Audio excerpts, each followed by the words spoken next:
Hello, welcome back to my channel. My name is Jodie and I help you change your beliefs so you can change your body, your health, and your life. This video, I want to talk about a hidden kind of source of fat gain that isn't actually fat. And you need to be aware of this because it's so easy to get into your head about it. And it's something that I have been dealing with recently as well, because I'm here in Bali. I have been a lot more flexible with the food I'm eating. I'm eating a lot of different food to what I regularly would. And one of those foods is gluten. I tend to avoid gluten when I am back in Australia because I find it easy to. I love potato, I love rice cakes. I like this particular gluten-free bread in Australia. It's like this pumpkin bread. And so I can easily get by living without it. I don't feel deprived. When I go overseas, however, that's when it's a lot harder to avoid for me. I'm a lot more tempted by all the different options, and I kind of just get into that mindset of letting loose a little bit and really just being free and enjoying myself, especially when my calories are quite high, which they are at the moment. However, what I've been dealing with this past week, I felt really good in week 1, and then week 2 comes along and I am just so bloated. And I've started to think, am I actually just really overeating? Even though I'm doing my best to track, I don't have scales, I'm not weighing things, and it's very hard to be accurate when you're eating out for all your meals. It's very likely that even if you kind of account for extra oils by adding them into your tracking data, it's very likely that you're still eating more than what you think. And to kind of navigate that, I tend to try to aim under my calorie needs a little bit just to give myself that buffer space. And then some days I haven't been. One of the days of the first week I was here as well was silent day, and so nothing was open. I planned my food in advance a bit to have some protein options and fruit and that kind of stuff in my hotel room. But otherwise, I definitely underate that day. So even if I was overeating for the other days, it kind of would have balanced out by that one day that I really underate. And so fat gain doesn't really make sense, especially because it's all localized to my stomach area, especially my lower stomach, right? And so when I look in the mirror, I can still kind of see ab definition and I can see my ribs slightly, and like I just look the same leanness, except down on my lower stomach it's like a balloon basically, and I feel really uncomfortable. I feel really heavy. And so I get to week 2 when this kind of starts to happen and I start to question myself though. I'm like, am I actually gaining fat? But that doesn't really make sense. But maybe I am, and I'm just trying to tell myself I'm not. Anyway, so I was trying to rule out a number of things that it could be. I don't have any other digestive symptoms that are off, so I'm pretty sure I don't have some kind of parasite or Bali belly or anything like that. Like my digestion is still good.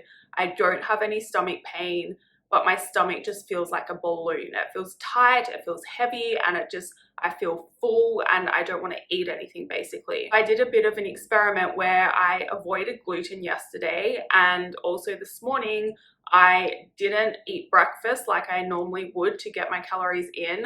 I decided to just fast until I was actually hungry and eat then, because with my calories at the moment, it's kind of normal for me to just eat even though I'm not always hungry, because I need to get them in. And when you are in a build, when you are in a surplus, it is very normal to have to eat when you're not hungry. And it is expected that I gain some body fat throughout this process, but it shouldn't happen so far. So I cut out gluten yesterday. This morning I fasted, and then my stomach was starting to feel better and the swelling was starting to go down.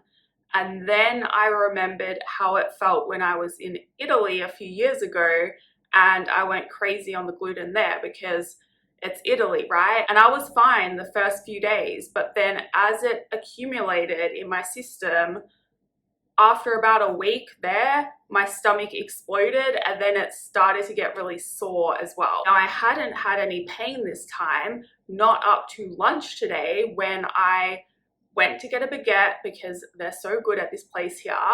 And what do you know? After eating this baguette, I get that same feeling in my stomach. It literally swells and it feels so heavy and bloated and just uncomfortable. and this time it starts to hurt a little bit as well. But you don't necessarily have to feel pain to be sensitive to gluten. And for a lot of you, you could be going along in your daily life thinking you're not sensitive to gluten, but you're always dealing with this like lower belly bloat. Instead of recognizing it as bloat, you think it's fat. So you're trying to lose body fat, especially belly fat, when you don't need to. You need to try avoiding gluten for a period of time and see if this helps you. Because if you're sensitive to gluten, you could be just getting inflamed and you're confusing that with body fat. And I see this in a lot of my clients, right? It's not actually body fat they're holding on to, it is some kind of gut issue. As soon as they start avoiding gluten for a period of time consistently, and you really have to be consistent and be strict with this, right? Because once you have it in your system and it keeps accumulating, it takes a while to clear out of your system. Once they cut it out and are consistent, their bloat disappears and their inflammation goes away and their stomach just magically becomes flat. Now, of course, they are getting their steps in, hitting their protein, doing their weight training, and they have built some muscle as well. They have lost some body fat in this process. Majority of the clients I work with go through that body recomp transformation. So they're losing body fat, building muscle at the same time, especially at the start. And when their lower belly doesn't seem to be budging, I just know, and based on their symptoms, talking to them, it's something to do with their gut, and often it's to do with gluten as well. It could be something worth trialing if you are someone that deals with this kind of bloating issue with your stomach. Food should not make you bloated. If it does, then you are likely sensitive to something in that food, and it's best for you to avoid it. Bloating and stomach distension, so like your stomach getting full and kind of expanding because it is full, are different things. So your stomach can expand because you've eaten a big meal. You shouldn't be getting bloated, especially as much as I was. Like, I looked pregnant from how big my stomach had expanded. And seriously, like, I was looking in the mirror thinking, am I getting fat now? Like, it just does things to your head, this bloating thing. Even though I know better and I've been through this before, it does get easier to kind of see the patterns because I have been through it, and I also know the science around it. But I want to believe that I'm not sensitive to gluten. I really want to be able to just eat it freely, but unfortunately that is not the case for me if I want to feel my best, and that is the most important thing for me. So it's not even about my looks, to be honest. I want to feel good. I feel really lethargic at the moment and sluggish and just gross, and now my stomach is like starting to be a bit sore. I can't be bothered with that. So it's just so much easier to go about my life now, avoiding gluten again. So that is what we're going to do. Try it if you are someone that deals with bloating. Avoid gluten for a month and see if it helps. And where you're really going to notice it is when you reintroduce it back into your diet again. It's so subtle almost when you kind of get rid of it, and because it does take a while to clear, you might not really, you should feel better. And some of you will really notice it, but some of you might, it's like a lot more subtle. But you will really notice it if you clear it and stay away from gluten for a month. And then when you add it back in, that's when you're going to notice whether you're sensitive or not. And it's not even the first exposure. Often, like for me, I'll eat it once and I'll be fine. So I'll start to think, okay, I can eat it again now, I'm fine. It's usually after a few days to a week of regular gluten exposure again, that's when I really start to notice that it's just not good for me. That is all for this video. Thank you for watching. If you have any questions, feel free to send me an email. If you liked it, please like it. If you'd like to see more, please subscribe.